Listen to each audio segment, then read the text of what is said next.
الحمد لله رب العالمين، والصلاة والسلام على سيد الأنبياء والمرسلين وعلى آله الطاهرين وأصحابه أجمعين. أعوذ بالله من الشيطان الرجيم. بسم الله الرحمن الرحيم. ما كان محمد أبا أحد من رجالكم ولكن رسول الله وخاتم النبيين وكان الله بكل شيء عليما. صدق الله مولانا العظيم. إن الله وملائكته يصلون على النبي يا أيها الذين آمنوا صلوا عليه وسلموا تسليما. اللهم صل على سيدنا ومولانا محمد وعلى آله وأصحابه وبارك وسلم. بآواز بلند پڑھیے الصلاة والسلام علیک یا رسول اللہ وعلی آلک واصحابک یا حبیب اللہ. پھر پڑھیے الصلاة والسلام علیک یا رسول اللہ وعلی آلک واصحابک یا حبیب اللہ. لائق سے تکریم، انتہائی محترم، محتشم، مکرم آل رسول پیر سید محمد عنایت شاہ صاحب، زید مجدکم دامت برکاتکم. نہایت ہی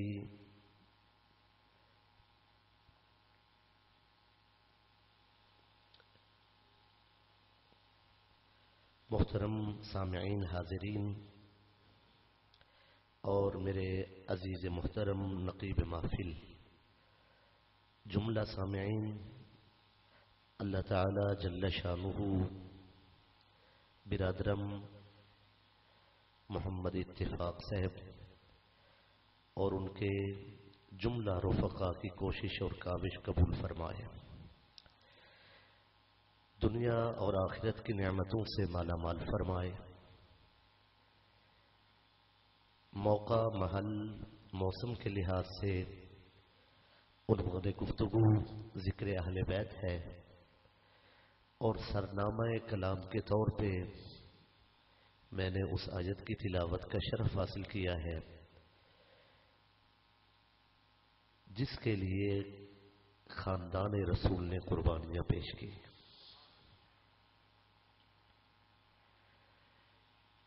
ما كان محمد ابا احد من رجالکم، محمد صلی اللہ علیہ وآلہ وسلم تم مردوں میں سے کسی کے باپ نہیں، ولیکن رسول اللہ،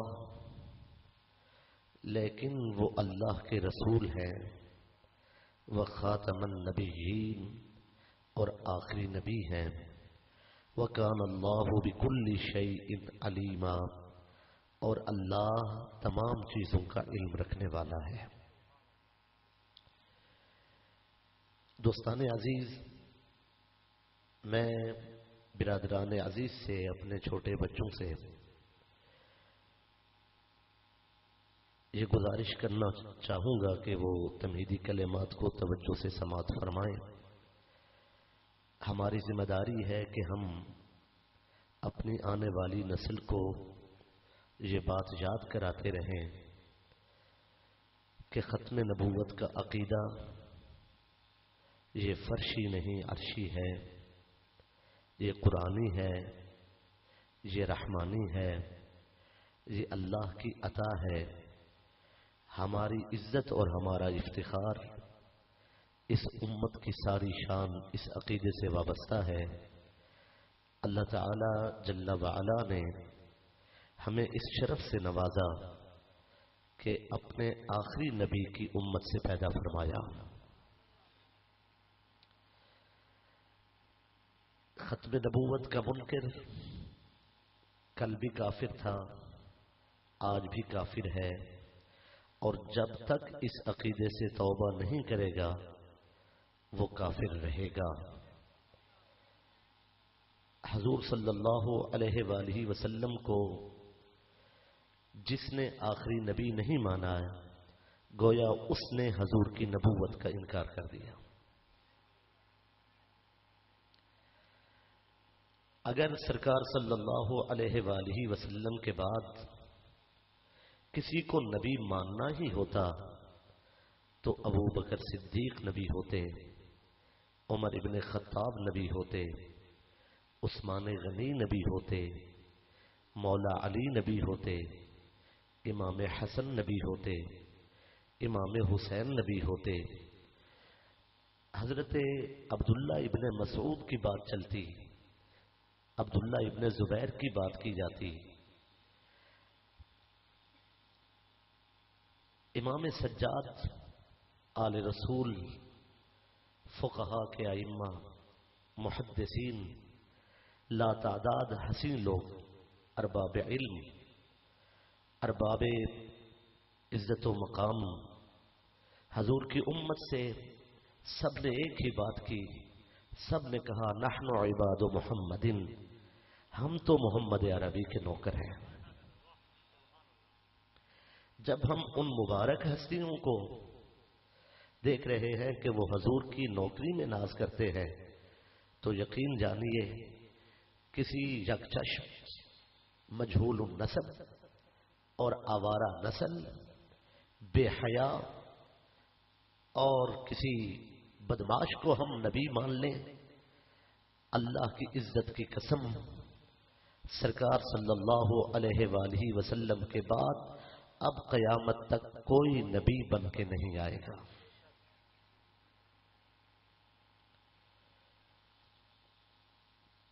اگر کوئی شخص نبوت کے جھوٹے مدعی شخص سے دلیل طلب کر لے، ایک شخص نے نبوت کا جھوٹا دعویٰ کیا اور کوئی شخص اس سے یہ کہے کہ اگر تو نبی ہے تو اپنا معجزہ دکھا، اپنا کوئی کمال دکھا، اگر کسی نے حضور کے بعد کسی جھوٹے مدعی نبوت شخص سے یہ دلیل طلب کر لی تو اس کا بھی ایمان ختم ہو جائے گا۔ جب قرآن نے خاتم النبیین کہہ دیا، جب سرکار نے انا خاتم النبیین ولا نبی بعدی فرما دیا، اب کسی جھوٹے نبی سے دلیل مانگنا شریعت اس کی اجازت نہیں دیتی۔ پھر دنیا کو سمجھ جانا چاہیے کہ عقیدہ ختم نبوت کی عظمت کیا ہے۔ اس کے ساتھ میں اپنے سامعین سے اس سے پہلے کہ میں ذکر اہل بیت کا آغاز کروں اور ایک بات آپ سے ضرور میں شیئر کرنا چاہوں گا۔ یاد رکھیے روز محشر جب شفاعت کا سلسلہ چلے گا اور جب بخشش کا دروازہ کھلے گا اور جب عنایتوں کے پھول برسائے جائیں گے اور جب شافع محشر گنہگاروں کی بخشش کی دعا کریں گے اور جب سرکار حریم ناز میں سجدہ ریز ہوں گے اور جب امت کی بخشش کی بات چلے گی، دوستو تو گنہگار بھی بخشے جائیں گے اور نیکوکار بھی بخشے جائیں گے۔ میں اللہ تعالیٰ کے فضل اور اس کے کرم پر یقین رکھتے ہوئے یہ کہنا چاہتا ہوں کہ جب کلمہ پڑھنے والے لوگ جنت میں داخل ہو جائیں گے، کچھ ایسے لوگ بچیں گے جن کے دل میں ایمان تھا مگر وہ کلمہ نہ پڑھ سکے، انہوں نے اللہ کو مانا، حضور کی عظمت پر بھی ان کا ایمان تھا، لیکن اپنے خاندان، اپنے علاقہ یا کسی وجہ سے ان کی زبان پہ کلمہ جاری نہ ہوا اور ان کا کوئی گواہ نہیں تھا اسلام کا، زبان سے وہ نہ کہہ سکے لیکن دل میں انہوں نے حضور کو مانا۔ روز محشر جب بخشش کی بات چلے گی اللہ ان کو بھی معاف کر دے گا مگر ختم نبوت کے منکر کی بخشش نہیں ہوگی۔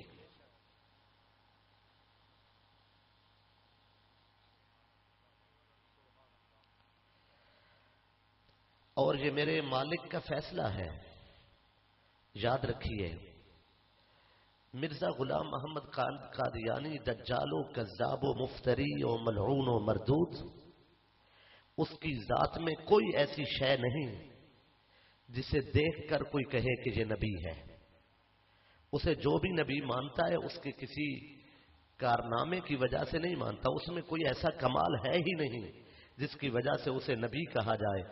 جو بھی اسے مانتا ہے دولت دنیا کی لالچ میں مانتا ہے۔ یہ بات میں پورے وثوق اور دیانتداری سے عرض کر رہا ہوں۔ مرزا غلام محمد قادیانی کو جو شخص نبی مانتا ہے اس کے کسی شخصی وصف اور کسی ذاتی کمال کی بنیاد پر نہیں، اس کے اندر کوئی ایسی خوبی نہیں ہے۔ یہ اللہ رب العزت کی تقسیم ہے کہ جادوگر کا جادو اثر کرتا ہے، میں نے اثر کرتے ہوئے دیکھا ہو یا نہ دیکھا ہو یہ الگ مسئلہ ہے، لیکن قرآن مجید نے کہا کہ موسیٰ علیہ السلام کے مقابلے میں جو جادوگر آئے سحروا اعین الناس، انہوں نے لوگوں کی آنکھوں پر جادو کر دیا۔ تو گویا یہ معلوم ہوا کہ جادو ہوتا ہے اور جادو کرنے والے لوگ کرتے ہیں، اور جادو کفر ہے، جو کرتے ہیں جادو وہ کفر کرتے ہیں۔ لیکن جادوگر چونکہ نبوت کا دعوے دار نہیں ہے تو پھر بھی اللہ اسے اتنی مہلت دیتا ہے کہ وہ لوگوں کی آنکھوں پہ جادو کر کے اپنے جھوٹے کمال سے لوگوں کو مرعوب کر لے۔ جادوگر تو کر سکتا ہے، لیکن جب کوئی شخص نبوت کا جھوٹا دعویٰ کر دے تو وہ جادو بھی نہیں کر سکتا۔ اللہ تعالیٰ خرق عادت جیسے معاملات اس سے ضبط کر لیتا ہے۔ نبوت کا جھوٹا دعویٰ کرنے کے بعد اب کوئی وہ خلاف عادت کام کر ہی نہیں سکتا۔ اللہ نہیں چاہتا کہ عظمت نبوت کے سلسلے میں کوئی جھوٹا مدعی نبوت کسی شیطانی عمل کا سہارا لے کر کامیاب ہونے کی کوشش کرے۔ اللہ تعالیٰ اس سے جادو جیسا عمل بھی اس میں سلامت نہیں رہنے دیتا، وہ کوئی خرق عادت واقعہ صادر کر ہی نہیں سکتا، اتنا بے بس ہو جاتا ہے۔ اللہ نے کیا نظام قائم کر رکھا ہے نبوت و رسالت کی عزت کی حفاظت کا۔ اس ساری تمہید کے بعد دوستان عزیز، اگر اس دین نے ختم ہونا ہوتا تو پھر کربلا میں میرے مصطفیٰ کے شہزادے حسین امام جنت مقام کو قربانیوں کا نہ کہا جاتا۔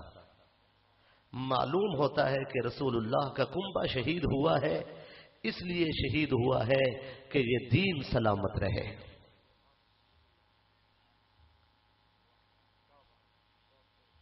اس لیے دین اسلام کے دشمنوں کو ببانگ دہل میں واضح الفاظ میں ان کے ناپاک عزائم کو اپنے جوتے کی نوک پہ رکھتے ہوئے یہ بتا دینا چاہتا ہوں، تمہارے ارادے پامال ہوں گے، تمہاری کوششیں رائیگاں ہوں گی، تمہاری کاوشوں کی کوئی قدر و قیمت نہیں ہوگی، تم ذلت و رسوائی کا نشانہ بنو گے۔ حسین کل بھی زندہ تھا، حسین آج بھی زندہ ہے، اور حسین کل بھی زندہ ہوگا۔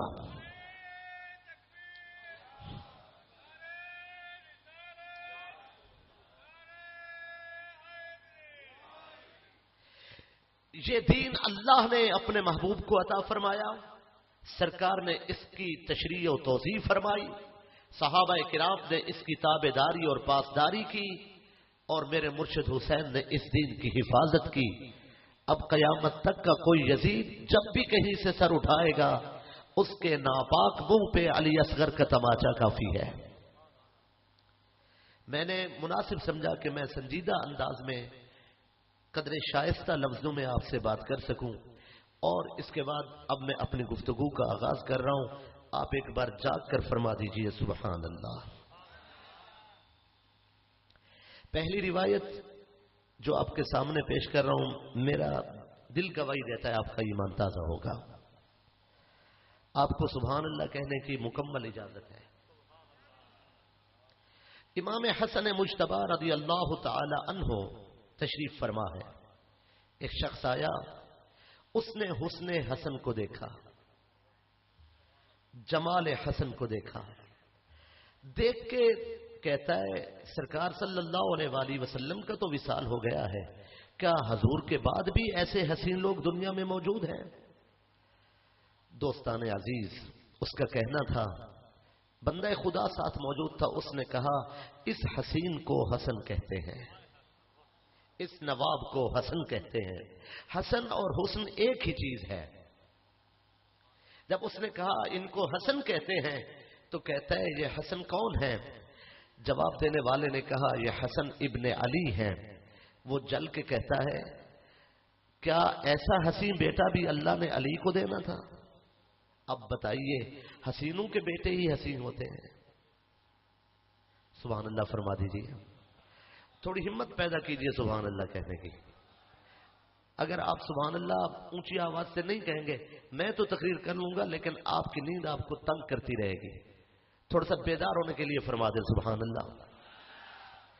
جب امام حسن مجتبی رضی اللہ تعالیٰ عنہ کو دیکھا تو کہتا ہے کیا ایسا بیٹا بھی اللہ نے علی کو دینا تھا؟ دوستو، حسد کا کوئی مذہب نہیں ہوتا، حسد کوئی مذہب نہیں ہے، حسد ایک بیماری ہے۔ یہ کسی کو بھی ہو سکتا ہے، کہیں بھی ہو سکتا ہے، اچھے بھلے نمازی شخص کو بھی ہو سکتا ہے۔ اب اسے دیکھیے کلمہ بھی پڑھتا ہے سرکار کا، اور حسد حضور کے بیٹے سے، یہ بھی کوئی شرافت کی بات ہے؟ کلمہ بھی سرکار کا اور حسد بھی حضور کے بیٹے سے۔ جب اس نے یہ کہا دوستان عزیز پھر قریب ہوا، اس نے حد کر دی، وسبہ وسب اباہ وسب امہ، اس نے امام حسن کے خلاف زبان کھولی، پھر آپ کے بابا کے خلاف بولا، پھر بے عیب ماں کے خلاف اس نے زبان درازی کی۔ میرے مرشد نے سنا، حوصلے سے سنا، اس کا غصہ جواب دے گیا، لیکن میرے مرشد کے حوصلے نے جواب نہیں دیا۔ جب آپ سن چکے، آپ نے فرمایا تم نے گلے شکوے کیے ہیں، اس میں کیا رکھا ہے؟ دور سے آئے ہو، تمہیں بھوک لگی ہوگی، پہلے کھانا کھا لو پھر تمہاری باتیں سنتے ہیں۔ اسے دسترخوان پہ بٹھایا، کھانا عنایت فرمایا۔ جب یہ لنگر جو ہے یہ رزق بھی ہے اور علاج بھی ہے۔ لنگر کھلایا اسے، جب وہ کھا چکا پھر بلایا، کہا دور سے آئے ہو، تمہاری کوئی ضرورت ہوگی تو سواری چاہیے تو سواری دیتے ہیں، گھر چاہیے تو گھر دیتے ہیں۔ اسے گھر کی ضرورت تھی، تھیلی اشرفیوں سے بھری تھیلی، چاندی کے سکے منگوائے اور بھری تھیلی اس کے حوالے کی۔ فرمایا واللہ ان ادرکت لمزید لآتیتک، اگر میرے پاس کچھ اور بھی میسر ہوتا تو وہ بھی میں آپ کو دے دیتا۔ اسے گھر کی ضرورت تھی، فرمایا جاؤ اپنا گھر بنا لو، اس سے اپنا گھر بنا لو اور زندگی بسر کرو۔ وہ شخص جب اٹھ کے جانے لگا تو اس نے کہا کہ میں نے سخی سنے تو بہت ہیں لیکن محمد کے گھرانے جیسا سخی دیکھا کوئی نہیں ہے۔ نام تو بہت سخیوں کے سنے ہیں مگر حسن جیسا سخی پایا کوئی نہیں ہے۔ جب وہ جا رہا تھا تو مجھے یہ کہنے کا حق حاصل ہے، جو بکنے والوں کو گھر دیتے ہوں وہ ماننے والوں کو کیا دیتے ہوں گے۔ ایک اور روایت ہو جائے امام حسن کے حوالے سے، پھر تھوڑا سا تاریخ کو دیکھتے ہیں۔ اس روایت کو بھی پوری توجہ سے سماعت فرما لیجیے۔ ایک باغ میں تشریف لے گئے، ایک شخص بیٹھا تھا، روٹی کھا رہا تھا، ایک لقمہ خود کھاتا، ایک لقمہ کتے کو کھلاتا، اس کے ساتھ کتا بیٹھا تھا۔ بھئی روٹی کا ٹکڑا کاٹ کر کتے کو ڈالنا الگ سخاوت ہے، باری کا لقمہ مقرر کر کے کتے کو کھلانا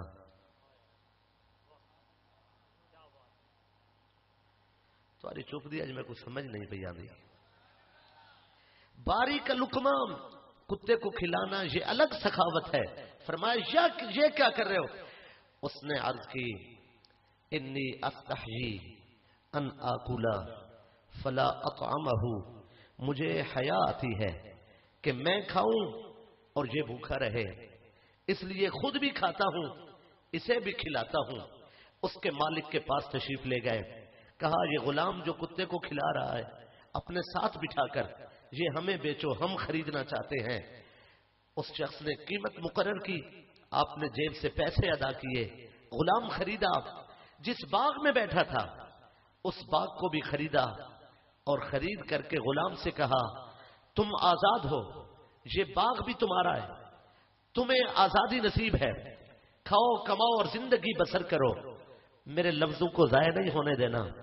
اللہ نے اگر آپ کو عزت بخشی ہے تو اپنے نوکر سے ناراض ہونا یہ کوئی سرداری ہے؟ کیا چودھری ہونے کا مطلب یہ ہے کہ آپ کمزور کو جوتے کی نوک پہ رکھیں، آپ لوگوں کو دباتے پھریں، آپ لوگوں کو ڈراتے پھریں؟ بھائی بڑا ہونے کا مطلب یہ نہیں ہے کہ آپ خلق خدا کو تکلیف دیتے پھریں۔ اگر آپ سردار بننا چاہتے ہیں تو سرداری روب اور دبدبا قائم کرنے میں نہیں ہے، سرداری گرے ہوئے لوگوں کو اٹھانے میں ہے، کمزور اور ناتواں لوگوں کو تسلی دینے میں ہے۔ سنیے، آپ خلق خدا کی خدمت کریں، امام حسن آپ کو غلامی میں قبول فرما لیں گے۔ اس شخص کو کتے کی خدمت کرتے ہوئے پایا، خلق خدا کی خدمت، اسے خریدا، باغ بھی خریدا، باغ کا مالک بنایا، فرمایا یہ باغ لے لو، اس سے کھاؤ عیش کرو آرام کرو۔ اس نے کہا سرکار آپ نے دیا، ہم نے قبول کیا اللہ کی رضا کے لیے، میں اس باغ کی مزدوری کر کے جائز مزدوری اپنے لیے رکھوں گا اور باقی سارا سرمایہ جو اس سے حاصل ہوگا وہ میں حضور کی امت کی خدمت کے لیے وقف کروں گا۔ پھر میں دین کے نوکر ہونے کی حیثیت سے اپنے ذہین سامعین تک یہ بات پہنچا دینا چاہتا ہوں، امام حسن نے غلام کو خریدا، اسے آزاد کیا، اسے باغ دیا، اس غلام نے باغ کو امت کے دکھی لوگوں کے لیے وقف کیا۔ جس ماں کے بیٹے باغ خرید کر کے غلاموں کو دے دیتے ہوں، ان کی ماں کسی دربار میں جا کر باغ کا مطالبہ نہیں کر سکتی۔ نعرہ تکبیر، نعرہ رسالت، نعرہ حیدری۔ توجہ فرما رہے ہیں؟ ایک بار ذرا جاگ کے کہہ دیجئے سبحان اللہ۔ میری گزارش یہ ہے، کیا محرم الحرام کا چاند نظر آئے اور گفتگو تان و تشریح کے ساتھ، الزام کے ساتھ، طنز و تضحیک کے ساتھ اور انتشار و افتراق کے ساتھ ہو تو امت کو آپ امت کے ساتھ کون سا حسن سلوک کر رہے ہیں؟ میری گزارش یہ ہے، وہ ابو بکر صدیق رضی اللہ تعالی عنہ وارضا مکہ چھوڑ رہے ہیں، گھر میں بیٹیاں موجود ہیں۔ میں پوچھتا ہوں، صدیق بیٹیوں کا باپ نہ تھا؟ کیا انہیں بیٹیوں سے پیار نہ تھا؟ نابینا بوڑھا باپ گھر میں موجود تھا اور اپنی بچیاں گھر میں تھی، خبر تھی دیواریں گر سکتی ہیں، چھت کو آگ لگائی جا سکتی ہے، گھر مسمار ہو سکتا ہے، زبان تان دراز کھل سکتی ہے، کفر کا ہاتھ اٹھ سکتا ہے، بدماش بھی کچھ مکے میں رہتے ہیں، ستم بالائے ستم ہوگا، مگر حضور کے ساتھ چل نکلے۔ کہا بیٹیاں حضور پر قربان، بیٹے حضور پر قربان، گھر حضور پر قربان، تجارت حضور پہ قربان، مال و دولت سرکار پہ قربان، سب کچھ لٹایا، مکے میں لٹایا، پھر مدینے میں لٹایا، پھر بار بار لٹایا۔ گھر کی دیواروں پہ ہاتھ پھیر کر سوئی باقی نہیں رہنے دیتے، کہیں عشق کے معاملات میں دخل اندازی نہ ہو۔ میں حضور کے نوکر کی حیثیت سے یہ واضح کہہ دینا چاہتا ہوں، جو اپنے سارے گھر کے مال کو، اپنے کنبے کو اپنے نبی کے قدموں پہ بار بار قربان کرتے ہیں، وہ ابو بکر صدیق نبی کی بیٹی کے باغ پہ قبضہ نہیں کر سکتے۔ اور جو بیٹی جن کے بیٹے غلاموں کو باغ دیتے ہوں، جن کے غلام امت کو باغ دیتے ہوں، وہ ماں، وہ حسن کی امی جان، وہ میرے نبی کی بیٹی دربار میں جا کر مانگ نہیں سکتی، صدیق چھین نہیں سکتے اور پاک زہرا مانگ نہیں سکتی۔ آپ اپنی اصلاح کر لیں۔ نبی کے صحابہ کی خدمت بھی لائق ستائش ہے، نبی کے صحابہ کی خدمت کا انکار نہیں اور اہل بیت کی عظمت کا انکار۔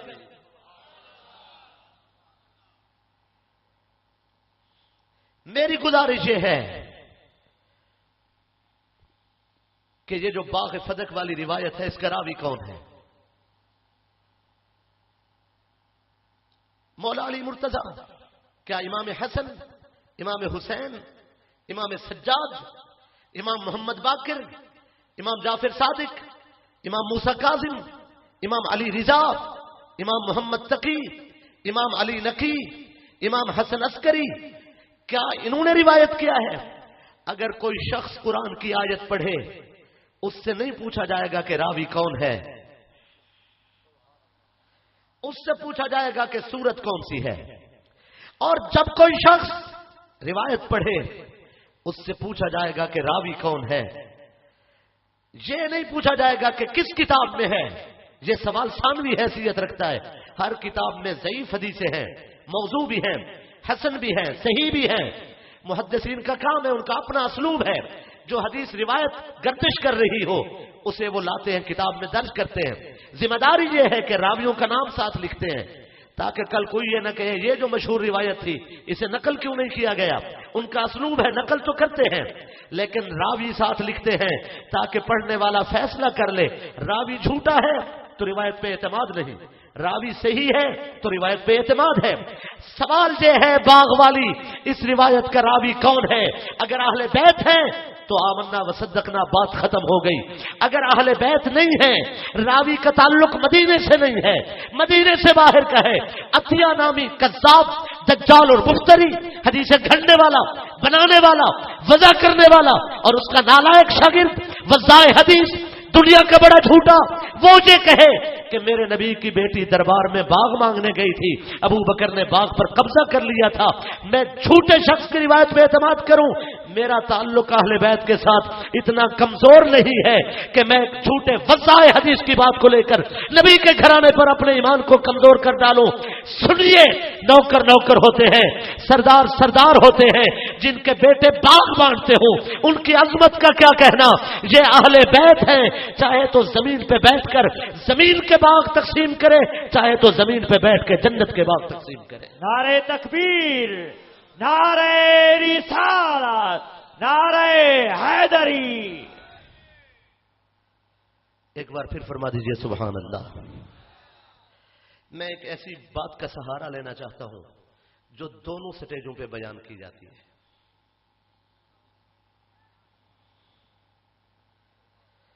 تاکہ تحقیق و تفتیش کا سلسلہ ہی پریشان کن نہ ہو.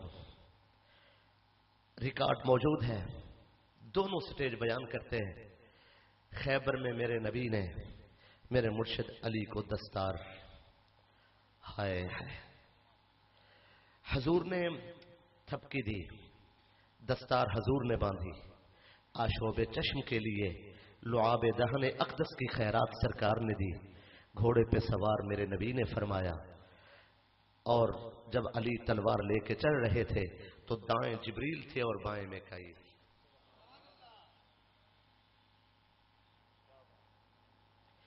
خیبر فتح ہوا، واقعہ سنانا مقصود نہیں ہے. مرحب زمین پہ گرا، دو نیم دو لخت ہوا. فاتح خیبر، خیبر شکن میرے مرشد علی.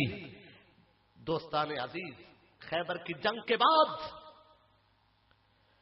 وہ کیا عجب سما ہوگا جب مرحب گرا، فرشتے سلام کرنے کے لیے اترے.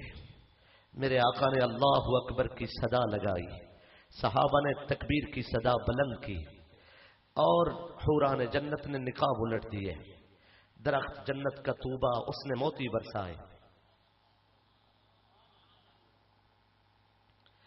دولت دنیا خیبر میں جمع ہو چکی تھی.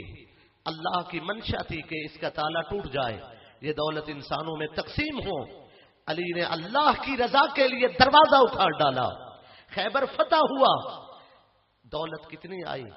صحابہ کرام کے بچے خیبر کی جنگ کے بعد سونے کے کھلونوں سے کھیلتے تھے. اگر گھر میں دولت ہو تو بچوں کو اس نعمت سے نوازنا یہ سنت صحابہ کرام ہے. دوستان عزیز، صحابہ کرام کے بچے سونے کے کھلونوں سے کھیلتے تھے. جب جنگ سے واپسی ہوئی میرے مرشد علی تشریف لائے، دروازے پہ دستک دی.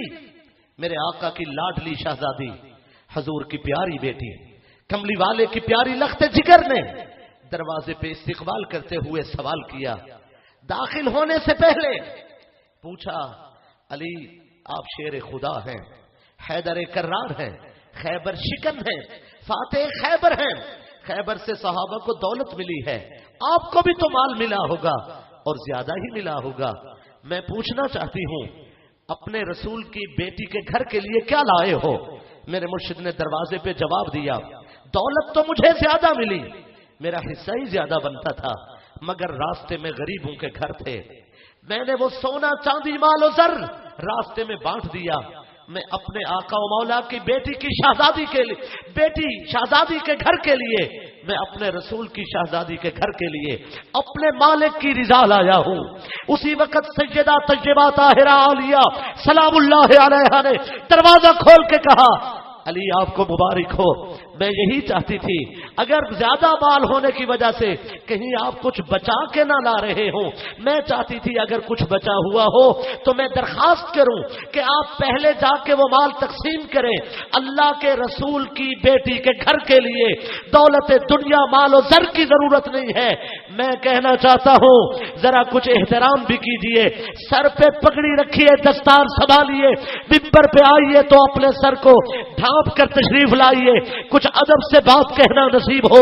میری گزارش یہ ہے جو پاک بی بی خیبر کا سونا اپنے گھر میں برداشت نہیں کر سکتی، کسی دربار میں جا کر باغ کا مطالبہ نہیں کر سکتی۔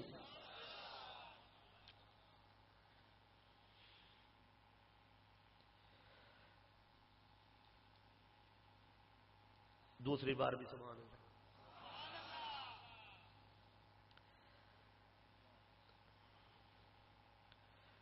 اللہ اکبر، اللہ اکبر۔ یہ گھرانہ ہی بڑی شان والا ہے بھئی۔ ہم تو جس سوچ کے لوگ ہیں آپ جانتے ہیں، بہلول دانا کا نام کون نہیں جانتا؟ وہ امام موسیٰ کاظم کے مرید ہیں، خدمت گزار ہیں، قریبی رشتہ دار عباسی خلیفہ کے ہیں، مگر وفادار اہل بیت کے ہیں۔ رشتہ داری عباسی خلیفہ کے ساتھ ہے، اس کے محل میں بے تکلف اس کے گھر میں جاتے ہیں، اور جاسوسی کرنا آسان ہے مجذوبیت کے رنگ میں۔ اپنا رنگ بدل رکھا ہے وقت کے اس عظیم فقیہ اور عالم نے، جاسوس بن کے مجذوب بن کے پھرتے ہیں، اور امام اعظم کے مرید ہیں، مٹی کے گھروندے کے عوض جنت بیچ ڈالی۔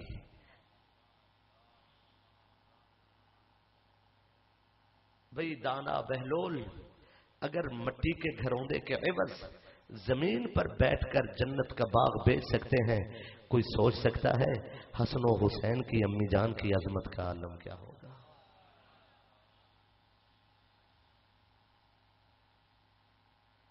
اللہ اکبر۔ 61 ہجری 10 محرم الحرام کی شام، یہ 11 محرم کی شب، صبح کا عالم اور ہوا کا چلنا، سجاد کے زخم تازہ ہیں، مدینہ منورہ کی طرف رخ کیا ہے، اور اپنے عظیم آقا و مولا صلی اللہ علیہ وآلہ وسلم کی بارگاہ میں قصیدہ پیش کیا، صبا کے ہاتھ پہلا پیغام دیا، ان نلت یاری حصبا یومن الى ارض الحرم۔ میرے لفظوں میں سر نہیں ہے تو یہ کوئی بڑا مسئلہ نہیں ہے، میں لفظ وہی کہہ رہا ہوں جو علماء نے کہا ہے کہ سجاد نے کہے ہیں۔ ان نلت یاری حصبا یومن الى ارض الحرم بلغ سلامی روضتا فیہا النبی المحترم۔ اے صبح کی ٹھنڈی ہوا، جب تیرا گزر مدینے سے ہو، ہم مسافروں کا سلام دینا، ہم پردیسیوں کا سلام دینا، ہم دکھی لوگوں کا سلام دینا، ہم پریشان حال لوگوں کا سلام دینا، ہم پردیسیوں کا سلام اس آقا کی بارگاہ میں کہتے ہیں اقبادنا مجروحۃ من سیف ہجر المصطفیٰ، ہمارے جگر حضور کے فراق سے زخمی ہو چکے ہیں، میرے تن بدن پہ زخم ہے، میرا جسم زخموں سے چور ہے، اور میرے جگر پہ ہجر و فراق کے زخم ہیں۔ مدینہ مصطفیٰ کریم کا شہر، اور یہ ہجر و فراق، آج کربلا پھر شام کا سفر۔ اس شعر کے دوسرے مصرے میں کہتے ہیں طوبی لأہل بلدۃ فیہا النبی المحترم، مدینے والوں تمہیں مبارک ہو، شہر تو ہمارا ہے لیکن تمہیں رہنا نصیب ہوا ہے، ہمیں چھوڑنا نصیب ہوا ہے، اور ہم سفر میں ہیں، ہم قریہ بقریہ شہر بشہر ہم پھر رہے ہیں، جا رہے ہیں شام تک دین بچانے کے لیے، تمہیں مدینے میں رہنا مبارک ہو۔ اور پھر اگلے شعر میں صبا کا واسطہ چھوڑ کے سرکار کی بارگاہ میں سری الفاظ میں ندا کرتے ہیں یا رحمت للعالمین